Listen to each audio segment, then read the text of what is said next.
TikTok રસોઈમાં તમારા બધાનું સ્વાગત છે. આજે આપણે પાપડ ચવાણું બનાવશું, જે એકદમ ઓછા ઇન્ગ્રેડિયન્ટ્સમાં, ઓછા મસાલામાં, ઓછા તેલમાં એવું બને છે અને ટેસ્ટી પણ ખૂબ જ થાય છે અને સ્ટોર પણ કરી શકાય એવું છે.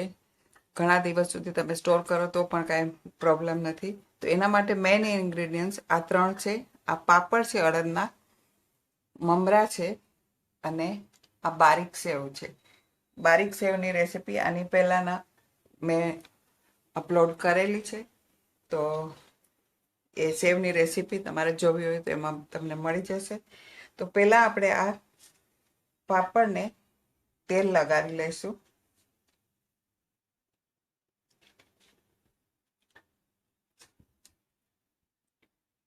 પાપડને તળીને પણ નાખી શકાય છે, પણ તે થોડા ઓઇલી લાગે, તો આ રીતે આપણે પાપડને થોડું ઓઇલ લગાવીને પછી એને શેકી લઈશું. ઓઇલ બંને બાજુ લગાવવાનું છે, આગળ અને પાછળની સાઈડ.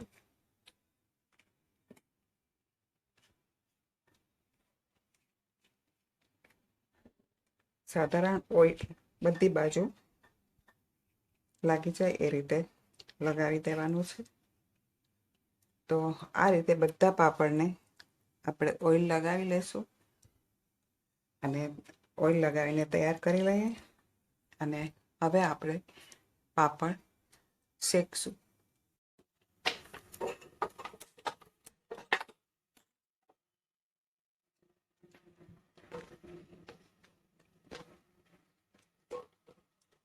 પાપડને આ રીતે આપણે શેકી લઈશું.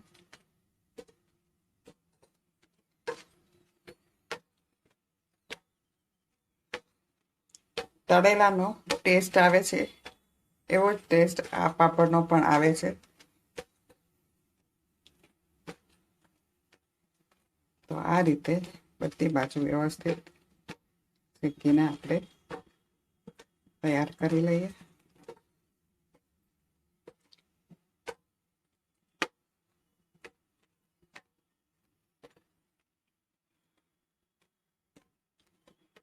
તો આ બધા જ પાપડ આ રીતે આપણે શેકી લઈશું.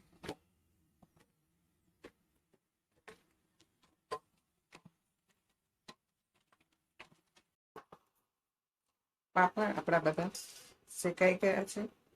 તો હવે આપણે આ મમરાને થોડા હળદર અને મીઠું નાખીને એને ચોતરી લઈશું.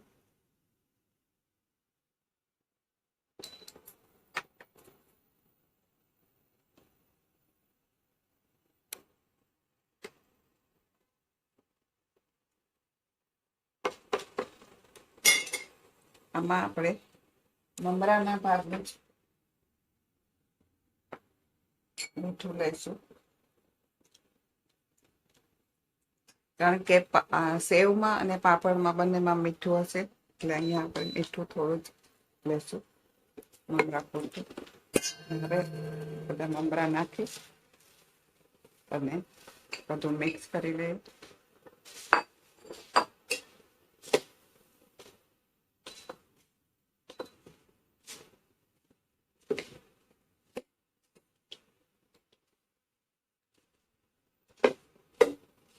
ગેસ એકદમ ધીમો જ રાખવાનો છે.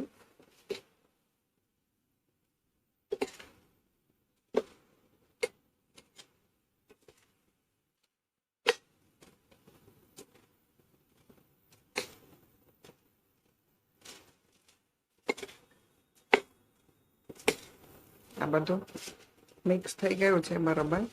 હવે આપણે ગેસ બંધ કરશું.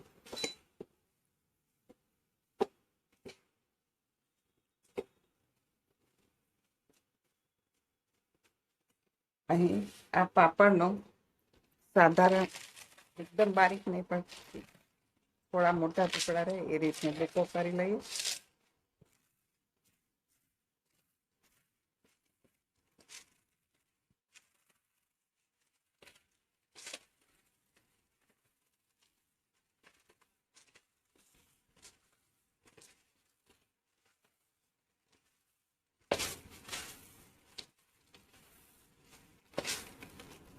હવે એમાં આપણે આ સેવ નાખીશું, બારીક સેવ છે.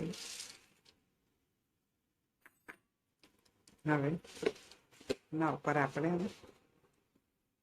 મમરા નાખીશું.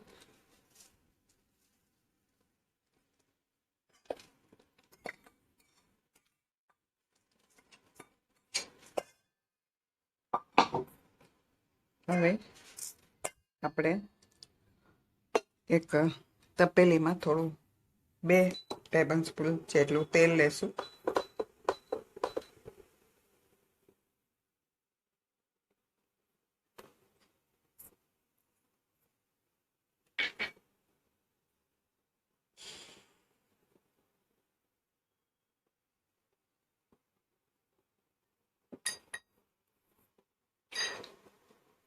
મમરાના ઉપર મરચું આ રીતે છાંટી દેશું ને એના ઉપર આપણે ગરમ તેલ નાખીશું. તો તેલ ગરમ થઈ ગયું છે, એમાં આપણે પહેલા હિંગ નાખી દઈએ.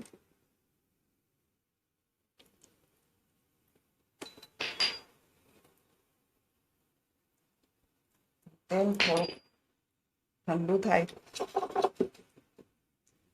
ત્યાં સુધીમાં આમાં આપણે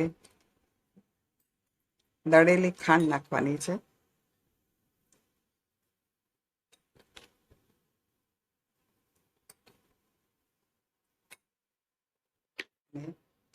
લીંબુના ફૂલ એને મેં ખાંડીને બારીક કરી લીધેલા છે, તો એ આપણે નાખી દઈશું.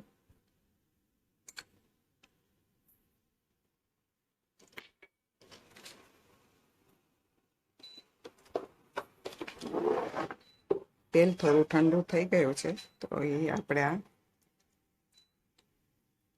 ઉપર નાખી દઈએ.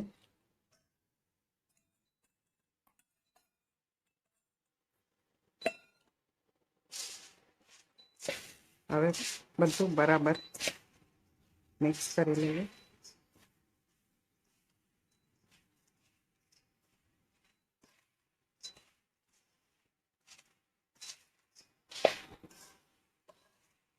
અહીં આપણે ટેસ્ટ કરીને કાંઈ મસાલો ટેસ્ટ પ્રમાણે થોડો વધુ ઓછો જે કરવો હોય એ કરી શકીએ છીએ.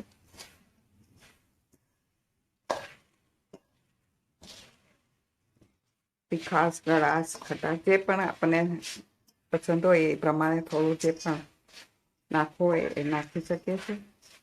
તો આ આપણું પાપડ ચવાણું તૈયાર થઈ ગયું છે. મિત્રો જોવો તો કેટલો ટાઈમ લાગે છે, બહુ જ ઓછા ટાઈમમાં બની જાય છે. બધા જ ઇન્ગ્રેડિયન્ટ્સ આપણા પાસે ઘરમાં હોય છે અને